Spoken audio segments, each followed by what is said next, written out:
धनगर समाजाला आदिवासी समाजाचे लाभ देण्याचा निर्णय सरकारनं घेतलाय। आदिवासी समाजाला लागू झालेल्या योजना आता धनगर समाजाला लागू होणार आहेत।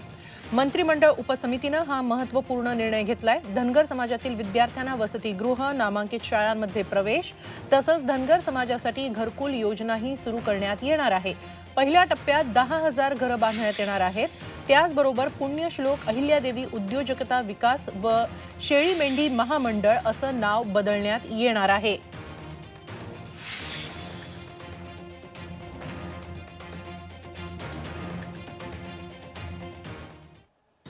TISSचा जो अहवाल आलेला आहे, या अहवालावर पुढची कारवाई करण्याकरता आम्ही ॲडव्होकेट जनरलकडे तो पाठवतो आणि ॲडव्होकेट जनरलकडनं त्याचं फॉर्म्युलेशन जे आहे ते आम्ही करून घेतो।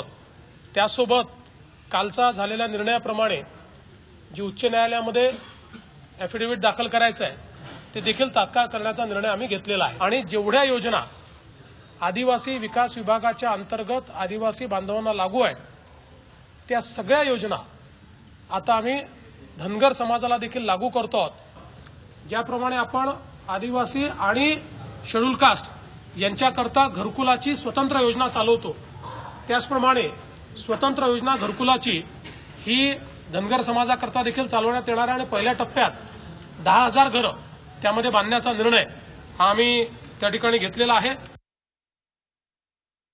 या संदर्भात अधिक माहिती घेऊया आमचे प्रतिनिधी अमित जोशी यांच्याकडून। अमित, धनगर समाजाला आदिवासी समाजाचे लाभ दिले जाणार आहेत, याचा नेमका अर्थ काय होतो? धनगर समाजाला आदिवासी समाजाच्या अंतर्गत आरक्षण हवं होतं, ती मागणी याचा मान्य झाली आहे का? मुळात आरक्षणाआधी इतक्या योजनांचा पाऊस का? खरं तर धनगर समाजाला एसटी मध्ये म्हणजे शेड्यूल ट्राईब मध्ये आरक्षण मिळावं याकरता गेले अनेक वर्ष आंदोलन छेडलं जात आहे आणि त्याच मुद्द्यावर मुख्यमंत्र्यांनी सुद्धा सत्तेत येण्याआधी आश्वासन दिलं होतं। आता जवळपास 4.5 वर्ष उलटली असताना अजूनही हा प्रश्न तसाच कायम आहे आणि म्हणूनच निवडणुकीच्या तोंडावर मंत्रिमंडळ उपसमिती जी नुकतीच स्थापन करण्यात आली होती तिच्या पहिल्या बैठकीमध्ये असा निर्णय घेण्यात आलाय की धनगर की आदिवासी समाजाला जसे लाभ मिळतात तसे लाभ हे धनगर समाजाला देण्याचा निर्णय या ठिकाणी बैठकीत घेण्यात आलाय। आणि दुसरी गोष्ट म्हणजे केंद्राकडनं खरं तर ह्या धनगर समाजाबाबत निर्णय घेणं अपेक्षित असताना अजूनही त्या संदर्भात अहवाल केंद्राच्या आयोगाकडे कधी पाठवलं जाणार हे उत्तर अजूनही सरकारकडे नाहीये। त्याच्यामुळे एक प्रकारे गाजर दाखवण्याचा प्रयत्न मुख्यमंत्र्यांकडनं धनगर समाजाला झालाय असंच या सगळ्या प्रकरणावरून म्हणावं लागेल। धन्यवाद अमित, आपण दिलेल्या या सविस्तर माहितीसाठी।